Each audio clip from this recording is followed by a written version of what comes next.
ఆంధ్రప్రదేశ్ భూ హక్కుల యాజమాన్య చట్టాన్ని వెంటనే రద్దు చేయాలని డిమాండ్ చేస్తూ విశాఖలో న్యాయవాదులు గడిచిన 24 రోజుల నుంచి కూడా నిరాహార దీక్షలు వివిధ రూపాల్లో నిరసనల కార్యక్రమాలు చేపడుతున్నారు. ఈరోజు మనం సీఎంఆర్ ఆపోజిట్లో ఉన్నటువంటి జిల్లా కోర్టు దగ్గర ఉన్నాము.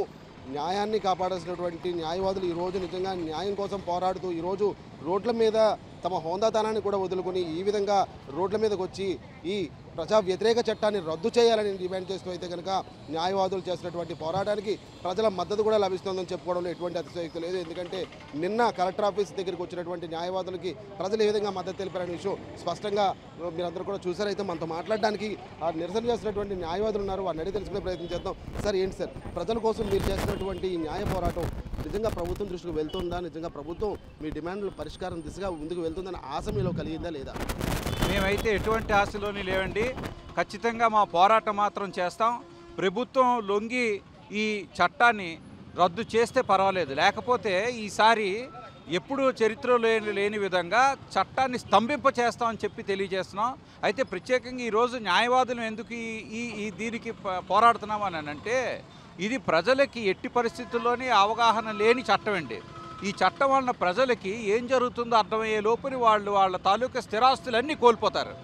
అందువలన వాళ్ళకి తెలిసే లోపుని ప్రజలకు ఓ పక్క అవగాహన కల్పిస్తూ మరో పక్క మేమే బాధ్యత తీసుకొని విశాఖపట్నం బార్ అసోసియేషన్ లీడ్ చేస్తూ ఒక స్టీరింగ్ కమిటీ కూడా ఏర్పాటు చేసి మొత్తం ఆంధ్ర రాష్ట్రంలోనున్న బార్ అసోసియేషన్లు అన్నీ కూడా ఈరోజు సహకరిస్తున్నారు. అందువలన ఈ చట్టంలో ముఖ్యమైన ప్రాబ్లం ఏంటంటే, వీళ్ళు నోటిఫికేషన్ అనేటువంటిది ఒకటి జారీ చేస్తారు సెక్షన్ 12 కింద. నోటిఫికేషన్ జారీ చేసిన తర్వాత ఆ నోటిఫైడ్ ఏరియాలో ఉన్నటువంటి భూముల్లో స్థిరాస్తుల్లో బిల్డింగ్ అయినా చాలా క్లియర్గా రాశారండి. బిల్డింగ్ అయినా ఖాళీ జాగా అయినా అది ఏ రకమైనటువంటి ల్యాండ్ అయినా కూడా, అంటే ఇంక్లూడింగ్ అగ్రికల్చరల్ ల్యాండ్, ఆఖరికి వాళ్ళకి దక్కలు పడినటువంటి యాన్సిస్ట్రల్ ప్రాపర్టీ అయినా పిల్లలకి గిఫ్ట్ ఇవ్వాలన్నా కూడా ఒకసారి నోటిఫై చేసిన తర్వాత దానిని అక్కడ ఉన్నటువంటి అథారిటీకి, అంటే ల్యాండ్ టైటిలింగ్ రిజిస్ట్రేషన్ అథారిటీ ఎవరైతే ఉంటారో ఆ టీఓఆర్ టైటిలింగ్ అథారిటీ ఆఫీసర్కి ఖచ్చితంగా వాళ్ళకి ఈ విషయాన్ని పూర్తి స్థాయిలోని వాళ్ళు ఇన్ఫామ్ చేసి వాళ్ళు ఒక సర్టిఫికెట్ ఇచ్చి వాళ్ళు పర్మిషన్ ఇవ్వాలండి. భయంకరమైన విషయం ఏంటంటే, కోర్టులో ఉన్న కేసులు ఏవైతే ఉన్నాయో వాటిని అన్నిటిని కూడా తీసుకొచ్చి ఇక్కడ అధికారికి సమర్పించాలంట. కోర్టుకి కోర్టు పెద్దదా, అధికారం పెద్దదా? కోర్టులు తీసుకొచ్చి కోర్టులో ఉన్న కేసుల తాలూకా కాగితాలన్నీ తీసుకొచ్చి కోర్టులో అధికారి ముందు సమర్పిస్తే అప్పుడు ఆ అధికారి ఏం చేస్తారు, ఒక రిజిస్ట్రేషన్ సర్టిఫికేట్ ఇస్తారట, సర్టిఫికేట్ ఆఫ్ రిజిస్ట్రేషన్ అని. ఈ సర్టిఫికేట్ పట్టుకెళ్ళి కోర్టులో ఇస్తే ఆ కేసుని పక్కన పెట్టేస్తే ఆ కేసును కూడా వీళ్ళే పరిష్కరిస్తారంట. అలాగే ఏదైనా కేసు వెయ్యాలన్నా కూడా వాళ్ళ పర్మిషన్ తీసుకోవాలి. సివిల్ కోర్టుని పూర్తిగా బహిష్కరించారండి. దీనివలన ఏం జరుగుతుందంటే, ప్రతి ఒక్కరు కూడా రివిజన్కి హైకోర్టుకి వెళ్ళాలంటే హైకోర్టులో కూడా కేవలం రివిజన్ అర్థం చేసుకోవాలి ప్రజలు. రివిజన్ అంటే ఇక్కడ అథారిటీ ఏదైతే ఇచ్చిందో, ట్రిబ్యునల్లో ఏదైతే అవార్డు ఇచ్చారో దాని మీదే రివిజనే జరుగుతుంది. అంతేగాని దాని మీద వాదోపవాదాలు జరగవు. కాబట్టి ఎట్టి పరిస్థితుల్లోని ఇది చాలా ఘోరమైనటువంటి చట్టం. ఈ చట్టాన్ని రద్దు చేయకపోతే మరోసారి డిమాండ్ చేస్తున్నాం, హెచ్చరిస్తున్నాం. ఈ చట్టాన్ని స్తంభింప చేసేలాగా న్యాయవాదులు అందరం కూడా ఖచ్చితంగా పనిచేస్తామని చెప్పి తెలియజేస్తున్నామండి. మీరు ఒక సీనియర్ న్యాయవాదిగా అసలు ప్రజలకు మీరు ఇచ్చే పిలుపు ఏంటి సార్? అంటే ప్రజల వరకు కూడా రీచ్ అవ్వట్లేదు సమంగా ఈ చట్టం గురించి జరుగుతున్నటువంటి అన్యాయం. అయితే మీరు ఒక న్యాయవాదిగా ప్రజలకు మీరు ఇచ్చే పిలుపు ఏంటి? నేను విశాఖపట్నం బార్ అసోసియేషన్ మాజీ అధ్యక్షుడిని. గత 24 రోజుల నుంచి మేము ఇక్కడ మినిమం 100 మంది అడ్వకేట్స్ ఉదయం నుంచి సాయంత్రం వరకు రిలే నిరాహార దీక్ష చేస్తున్నాము.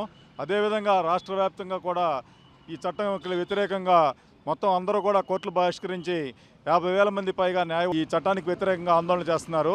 పుండి మీద కారం చల్లినట్టుగా నిన్న రెవెన్యూ మంత్రి ధర్మాన ప్రసాదరావు గారు ఈ చట్టాన్ని మేము ఇంప్లిమెంట్ చేస్తాము అన్నీ ఆలోచించి చట్టం తీసుకొచ్చామని చెప్పి చెబుతున్నాడు.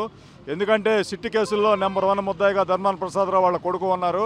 అలాంటి భూ కబ్జాదారులకు ఈ చట్టం చాలా బాగుంటుంది. అందువల్ల ఆయన దీన్ని సపోర్ట్ చేస్తున్నారు. ఒక 100 గజాల స్థలం కొనుక్కోవటం అనేది ఒక సామాన్య మానవుడి ఒక జీవితకాలపు కళ. ఒక 100 గజాలు ఆ జీవిత కాలం మొత్తం కూడా నిజాయితీగా ఉంటే సంపాదించుకున్న 100 గజాలను కూడా ఈ ప్రభుత్వం ఎవరన్నా ఓ పిటిషన్ పెడితే అది అమ్ముకోవడానికి హక్కు లేకుండా, అది మార్టగేజ్ చేయడానికి హక్కు లేకుండా చట్టంలో ఇలాంటి మార్పులు తీసుకొచ్చారు. అదేవిధంగా అసలు న్యాయ వ్యవస్థ మీదే దాడి. ఈ చట్టం అనేది న్యాయ వ్యవస్థను నిర్వీర్యం చేయడానికి జరిగే కుట్రలో భాగంగానే ఈ చట్టాన్ని తీసుకురావడం జరిగింది. రాష్ట్రం మొత్తం మీద ఉన్నటువంటి 500 చిల్లర పైగా న్యాయమూర్తులు చేయలేని పనిని 26 మంది అధికారులు చేస్తారు అనటం అది అభూత కల్పన. అదేవిధంగా భారతదేశంలో కాకుండా ఆంధ్రప్రదేశ్లో కూడా అత్యంత అవినీతిపరమైన విభాగం ఏదైనా ఉంది అంటే అది రెవెన్యూ విభాగం.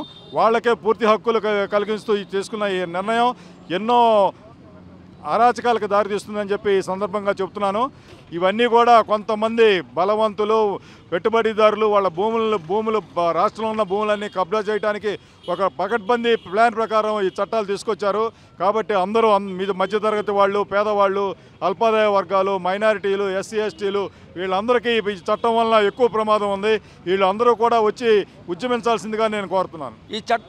ఈ చట్టంలో లొసుగు మంచిగా చెడ్డ వదిలేయండి, కానీ నా స్వాధీనమైన ఆస్తిని నేను రెవెన్యూ డిపార్ట్మెంట్ పెట్టి వాళ్ళ ద్వారా ఇది నాదో కాదని ప్రూవ్ చేసుకోవాలనుకుంటే మరి జ్యుడిషియరీ ఎందుకు, రెవెన్యూ ఎందుకు? రెవెన్యూ వాళ్ళు గొప్పవాలా, జ్యుడిషియరీ గొప్పవాలా? జ్యుడిషియరీ వాళ్ళు చేసిన పని రెవెన్యూ చేస్తే మరి జ్యుడిషియరీ డ్యూటీస్ ఏంటి ఉంటాయండి కాబట్టి దయచేసి అర్థం చేసుకోండి, ఇది జ్యుడిషియరీకి సంబంధించిన విషయం. ఆస్తులు ఎవరివి, ఏంటి, ఎలా ఉన్నాయి, ఎక్కడున్నాయి, అవి ఏ విధంగా వాళ్ళు హక్కుదారులు అవుతారనేది జ్యుడిషియరీ నిర్ణయించాలి, రెవెన్యూ వాళ్ళు కాదు. ఇది కపటపూర్వకంగా కుట్రతో జరుగుతున్న ఈ చట్టాన్ని, దీని అర్థం ఏంటంటే అండి, నా భూమిని నేను తీసుకెళ్ళి రెవెన్యూ వాళ్ళ దగ్గర పెట్టి ఇది నాదని నేను ఒక సర్టిఫికేట్ తెచ్చుకోవాలంటండి. అది కూడా 6 నెలల రూపాయలు ఏదో 6 నెలలు టైం ఇచ్చారండి. అంటే పొరపాటుని నేను ఏదో మంచం పడో లేకపోతే ఏదో ఊర్లో ఉండి 6 నెలలు వెళ్ళకపోతే అది ప్రభుత్వం పరం అయిపోతుంది. దాన్ని మళ్ళీ క్లెయిమ్ చేసుకోవాలనుకుంటే ఒకవేళ నేను హైకోర్టుకి వెళ్ళాలంటండి. అంటే ప్రతి సామాన్య ప్రజలు కూడా హైకోర్టుకి వెళ్ళలేడు. కాబట్టి ఇదంతా కుట్రపూరితమైన చట్టం అండి.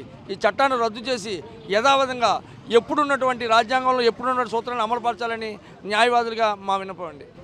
చూసాం కదా, ఒక న్యాయవాదులు నిజంగా చేస్తుంది ఏంటంటే ఇటు జ్యుడిషియల్కి అదేవిధంగా ఇటు అధికారులకు జరుగుతున్నటువంటి పోరాటంగా కూడా దీన్ని చూసుకోవచ్చు. ఎందుకంటే ఇటు ఎవరైతే మధ్యతరగతి సామాన్య కుటుంబాలకు సంబంధించినటువంటి ప్రజలు ఉంటారో వారి ఆస్తులకు కూడా భంగం వాటిల్లుతుంది. అదేవిధంగా కాచుకున్నటువంటి భూరాబందులకి ఇవన్నీ కూడా దాఖలు పడే విధంగా ఈ ఆంధ్రప్రదేశ్ భూ హక్కుల యాజమాన్య చట్టం అన్నటువంటిది తీసుకొచ్చారు. ఇది పూర్తిగా ప్రజా వ్యతిరేక చర్య అని చెప్పి తీవ్రంగా న్యాయవాదులు ఖండిస్తున్నారు. ఈ చట్టాన్ని రద్దు చేసేంత వరకు కూడా పూర్తిగా తమ పోరాటం కొనసాగుతుందని కూడా చెప్తున్నారు.